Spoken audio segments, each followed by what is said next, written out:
와인 한잔 하시죠. 인도네시아 하면 뭐가 떠오르세요? 발리 해변, 빈땅 비어. 오늘은 여러분이 아마도 정말 놀랄만한 이야기를 들고 왔습니다. 바로 인도네시아 와인 이야기입니다. 네, 여러분이 잘 아는 그 발리, 자카르타, 수마트라가 있는 인도네시아에서 와인을 만든다는 사실 알고 계셨나요? 게다가 인도네시아는 이슬람 국가라 술이 금기시되는 곳이잖아요. 정말 흥미롭죠? 자, 그럼 오늘 저와 함께 인도네시아 와인의 세계로 떠나볼까요?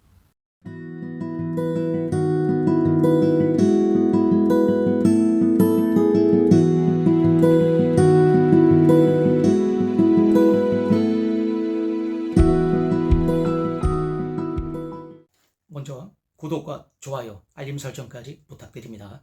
여러분의 응원이 힘을 나게 합니다. 반갑습니다. 와인 오디세이에 오신 것을 환영합니다. FIC 한국 와인기사단 김동준 총사령관입니다.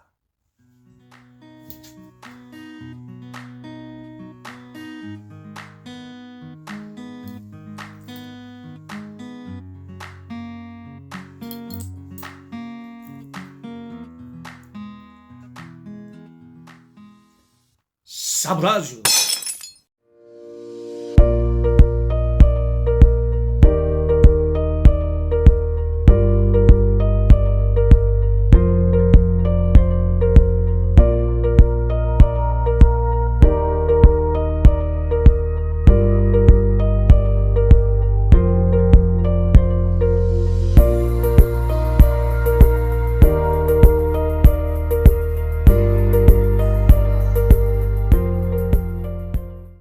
인도네시아 와인은 생각보다 역사가 짧습니다. 1994년 발리에서 하튼 와인이라는 회사가 설립되면서 시작됐습니다. 그런데 여러분, 인도네시아는 이슬람 국가라 술이 금기인데 왜 발리에서는 와인을 만들까요? 그 이유는 바로 발리는 인도네시아 내에서 힌두교 문화가 중심인 특별한 섬이기 때문입니다.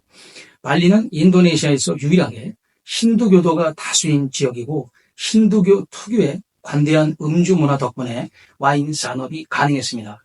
특히 호주 등에서 온 관광객이 많다 보니 현지에서 즐길 수 있는 와인을 만들기 시작했습니다. 이후 폴라가 와인, 발리 와이너리 같은 곳이 생겨났습니다. 인도네시아에서 술은 역사가 깊은 전통 음료로 고대부터 쌀, 야자수, 수액 등을 발효해 만든 음료가 있었습니다. 예를 들어 투악은 코코넛이나 야자수, 수액으로 만든 발효주로 북부 수마트라에서 오랜 전통을 자랑합니다. 13세기 이슬람이 확산되면서 술 소비가 제한되었지만 힌두교가 강한 발리에서는 여전히 술이 종교의식에도 사용됩니다. 브렘과 아락은 발리에서 신들에게 바치는 제물로 쓰이며 이는 독특한 문화적 배경을 보여줍니다. 브렘은 전통 쌀로 만든 술로 약간 달콤하고 부드러운 맛으로 유명하고 아락은 야자수 증류질이고 도수가 높으며 인도네시아식 소주나 럼과 비슷한 강한 술입니다. 20세기엔 네덜란드 사람들이 유럽 와인 문화를 들여왔고 현대에는 빈땅 비어 같은 현지 브랜드가 인기를 끌고 있습니다. 이처럼 발리 사람들에게는 다양한 술 문화가 익숙하기 때문에 와인 생산도 자연스럽게 자리 잡을 수가 있었습니다. 인도네시아 와인은 어디서 만들까요? 주로 발리 섬에서 만들어집니다. 발리는 열대 지방이라 포도 재배가 어려운 곳이지만 발리 북부 싱가라자 지역 고지대 그리고 자와섬 동부 고원 지역에서도 포도를 재배합니다. 이 두 지역 모두 고온 다습한 열대 기후이지만 기후와 토양의 특징에서 차이가 있습니다. 발리 북부 싱가라자 지역은 해양과 가까워 바닷바람이 포도를 식혀주는 역할을 하고 화산 토양 덕분에 배수가 잘 되며 미네랄이 풍부한 포도가 자랍니다. 이곳 포도는 상대적으로 부드럽고 과일량이 풍부한 와인으로 만들어집니다. 반면 자와섬 동부 고원 지역은 내륙 고지대로 밤낮의 기온차가 커서 포도의 산미를 유지하는 좋은 조건입니다. 이곳에서 나는 포도로 만든 와인은 좀 더 깔끔하고 산미가 살아있는 스타일이 특징입니다. 즉 같은 인도네시아 와인이라도 발리와 자와의 기후와 토양 차이로 맛과 향이 다른 개성 있는 와인이 나오는 겁니다. 인도네시아는 뜨겁고 습한 기후 덕분에 일반 품종이 아닌 특수한 열대 적응 품종입니다. 발리는 화산섬이기 때문에 화산 토양이 많아 포도 재배에 독특한 영향을 줍니다. 이러한 화산성 토양은 미네랄이 풍부하고 배수가 잘 돼 더운 기후에도 건강한 포도를 키울 수 있게 해줍니다. 이로 인해 인도네시아 와인도 은은한 미네랄감이 느껴지는 것이 특징입니다. 대표적인 와이너리는 먼저 하튼 와인이고 알퐁스 라발레 포도의 레드 와인, 그리고 토착 품종 등으로 만든 화이트, 로제, 스파클링 와인이 있습니다. 알퐁스 라발레 포도는 원래 프랑스에서 식용으로 개발된 적포도 품종이지만 인도네시아에서의 더운 기후에서도 잘 자라는 특성 때문에 발리에서는 와인 생산용으로도 사용됩니다. 가볍고 약간 스위트한 스타일로 체리와 붉은 과일향이 특징입니다. 다음으로 플라가 와인이 있는데 샤르도네, 까베르네 소비뇽 포도의 와인을 만듭니다. 로제 와인도 생산하는데 특히 젊은 세대와 관광객을 겨냥한 현대적이고 세련된 스타일로 합리적인 가격대의 데일리 와인으로 인기가 있습니다.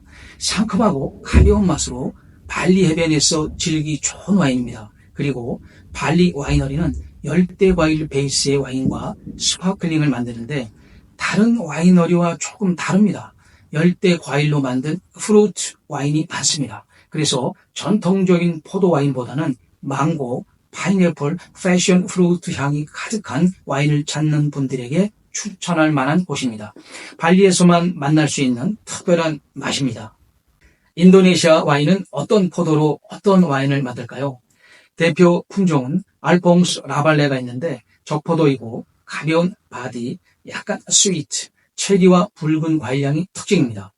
프로볼링고 비루는 토착 품종이고 열대 기후에 강하며 재배가 활발한 화이트 포도입니다. 산뜻하고 라이트한 스타일이 특징입니다.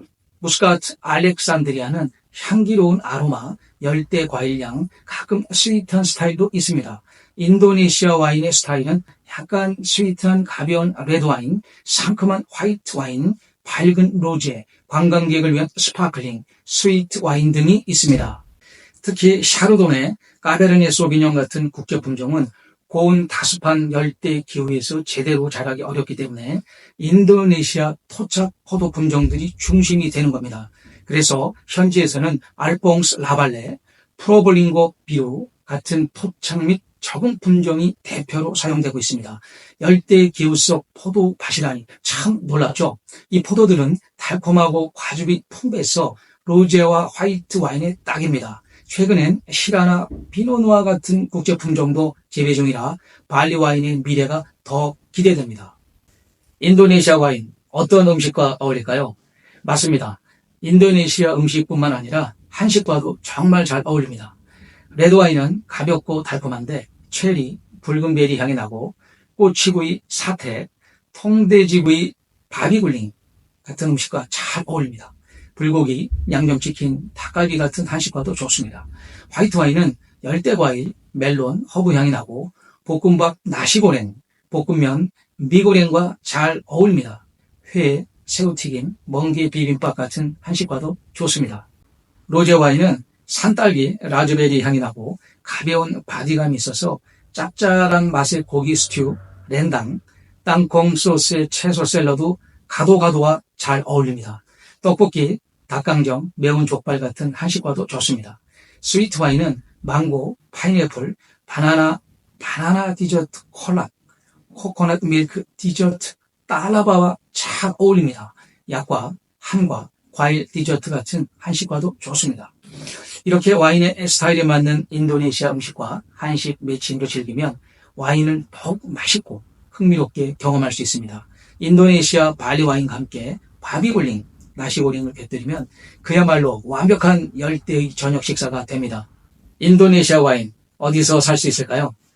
아쉽게도 한국에는 거의 수입되지 않습니다. 하지만 발리 여행 시 호텔, 리조트, 공항 면세점에서 쉽게 구매가 가능합니다. 현지 고급 레스토랑에서 와인 페어링 코스로 즐겨도 됩니다. 하튼 와인, 플라가 와인 같은 브랜드는 현지 마트에도 많이 있습니다. 발리 여행 가신다면 꼭 와인 한 병 챙겨보세요. 선물용으로도 정말 훌륭합니다.